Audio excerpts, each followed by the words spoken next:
Hello and welcome to episode 5 of Let's Hear It. Today we're going to be talking about Martin guitars with Tyler Grant from Boulder, Colorado. He has a beautiful Martin D28 made in 1953. Martin guitars first started in 1833 and is really regarded as the iconic American acoustic guitar company. The D series of Martin guitars, D stands for dreadnought. So where they came up with that term, they wanted to build a big body guitar. And in 1916, I believe it was the Royal Navy had introduced the biggest battleship, naval battleship made. And those were called dreadnoughts because they had nothing to fear. And that's what Martin decided to make the biggest acoustic guitar there is. And that was called a dreadnought. Frank Henry Martin named this new guitar, the largest one his company had ever built, the Dreadnought. He said to himself, that's the biggest battleship the world has ever seen, and this is the biggest and best guitar the world has ever seen. I'm going to call it a Dreadnought. The first Bluegrass performance was August of 1945 in the Ryman Auditorium by Bill Monroe and the Bluegrass Boys. From that time onward, Dreadnought sales really took off because bluegrass music utilized the guitar in a way quite different from previous. So they really, really wanted that punch. Hank Williams wrote and performed many of his numerous hits on a D28, establishing the Dreadnought as the go-to guitar for country artists. Doc Watson, blind since before his first birthday, bought a Martin D18 on an installment plan in 1940. His intricate flat and finger-picked technique was a revelation and a beacon for future players.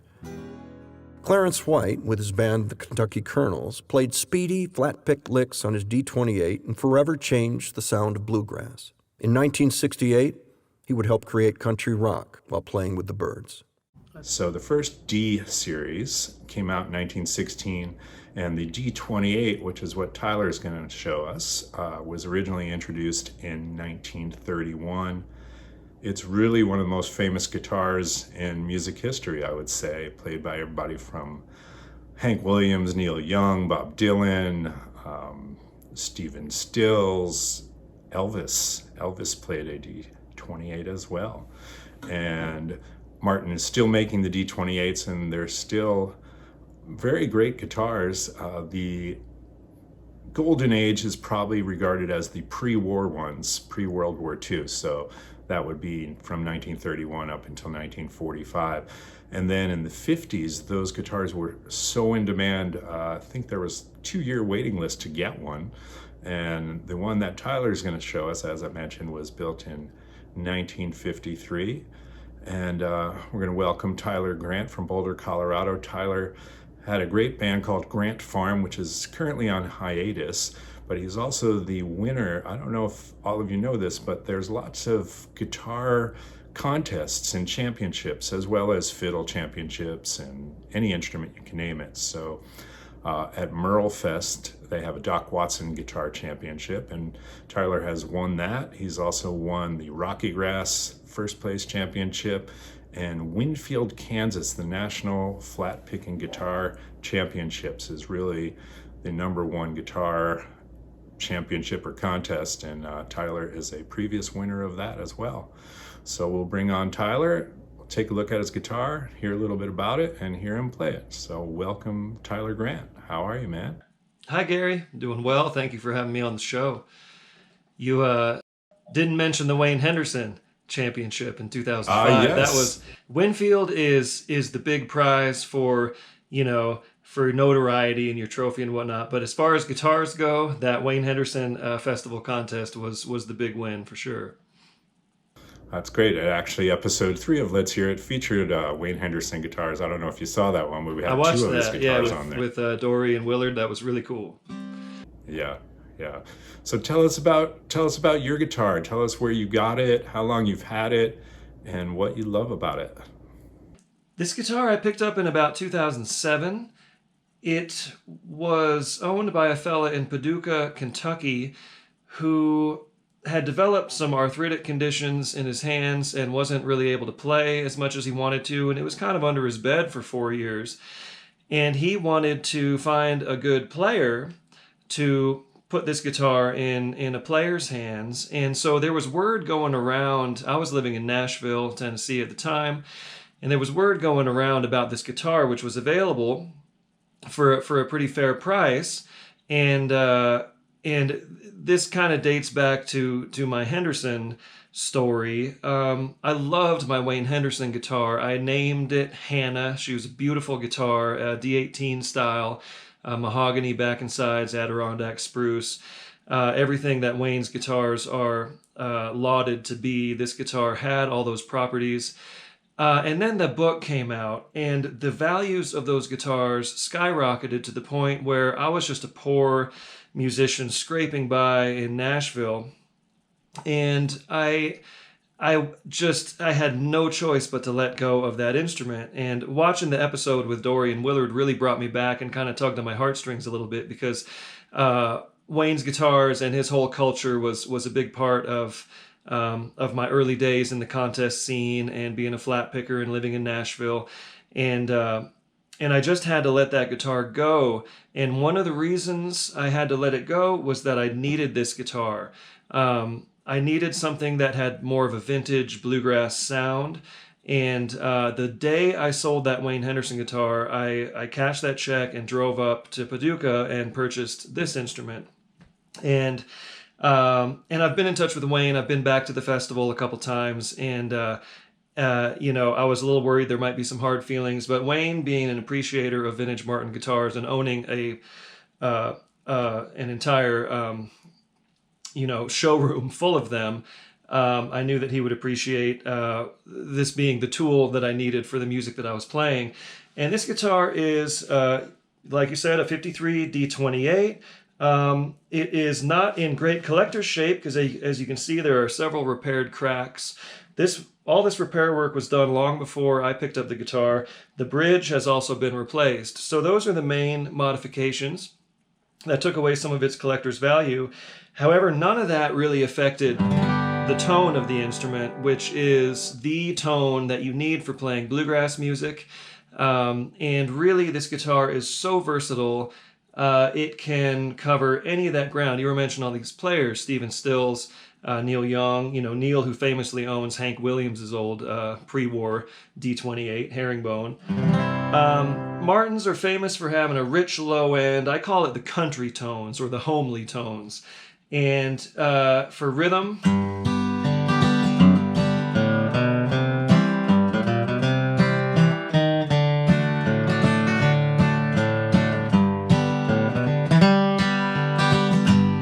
it just has that rich warmth that goes with the vocals in country music, and also has the punch that you need for playing bluegrass runs and things like that. So that's what Martins are known for. This particular Martin, which has some bluegrass pedigree because it was previously owned by Red Allen, bluegrass great from Ohio. And the story that I heard from the fella I purchased it from is that Harley Allen, Red's son, inherited the instrument, and Harley was a great singer and songwriter and guitarist in Nashville. Had some actual hit songs that he wrote for other country stars. He sold the guitar to buy Kitty Wells' D45, I believe. And the story that I heard was that Harley actually sort of regretted letting the guitar go. It ended up in the hands of a jazz player in Cincinnati who played it for years, and that's who this fella, who I acquired the guitar from, purchased it from. So it had been played a lot. And what I'm getting at here is this guitar, it's very playable, the neck is non-adjustable, and it never moves. This guitar, from season to season, traveling around the country, all my other guitars which have truss rods, which are adjustable, those usually need adjustment. This guitar is just rock solid and always plays great. And it has all of this action in the high end.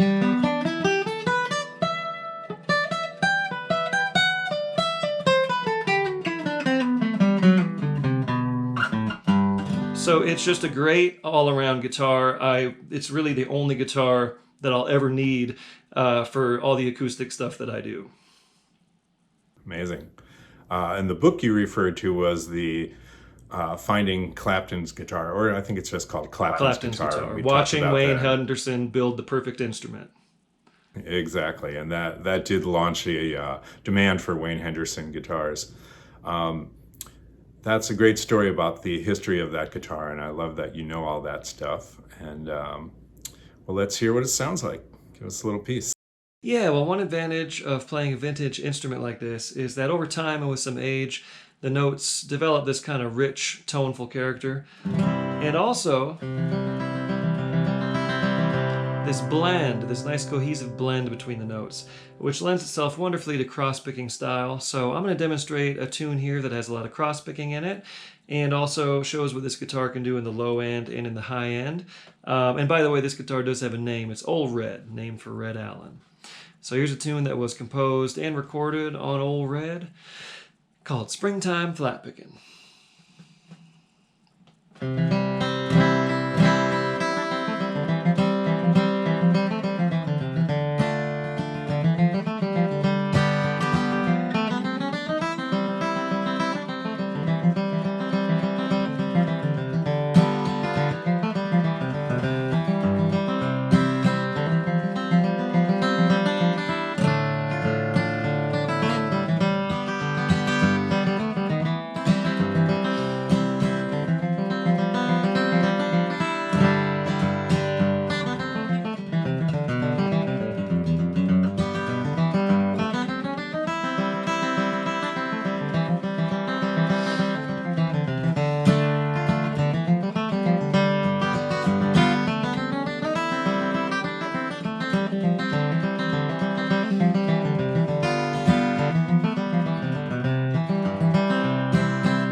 Wow. This is the thing about you flat picking guys, you write these insane parts and then you have to remember it all and then you have to execute it all. So that's pretty incredible that you can do that. And I'm very jealous. I'll never Thanks. get to that level, but I really appreciate hearing that. And who would you say are your biggest influences on that style of guitar and flat picking? Yeah, I'm pretty normal when it comes to flat pickers. It all kind of started with Don Reno and Doc Watson, and Clarence White, who was a contemporary of Doc's, huge influence, and those players basically influenced everyone who followed. And then there's Norman Blake. Obviously, Norman was also peers with Doc and Clarence. Norman had his own very unique style. So if you take the influences of Norman Blake, Don Reno, Doc Watson, and Clarence White, then you have this sort of mandala which was created from there with players like Tony Rice, David Greer, who's one of my current heroes, always has been. But you can pretty much go back to Norman, Doc, and Clarence as the main influences. Yeah. I love Norman. He's my favorite. Also fantastic on mandolin. Oh yeah, and he played dobro on some of those "Will the Circle Be Unbroken" sessions. I mean, he was a real. He brought this old time mentality and all this old time flavor into his Nashville session days, and was on a bunch of recordings back then in the '60s. Yeah. Well, amazing, man. Tell us, I know that, just to wrap it up, I know you've been doing some online things, and just tell people where they can check that out if they want to learn some stuff from you. Sure. I do my best to keep my website current, tylergrant.com. And these days, there's so much virtual activity. Ever since the first shutdown, I've been busy, just producing little live streams from this vantage right here that you're looking at in my bedroom.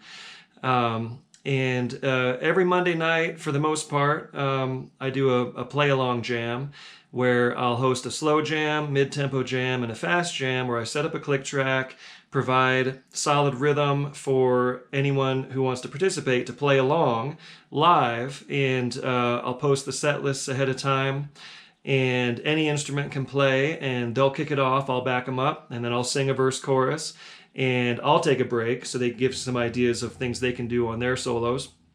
And then next verse chorus, after that, they get a chance to have a solo, to have a break.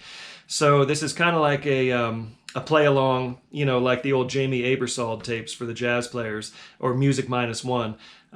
So I offer that on Mondays, and that's at my Facebook page, facebook.com/TylerGuitar. And you'll find me on Instagram as FlatPickTyler.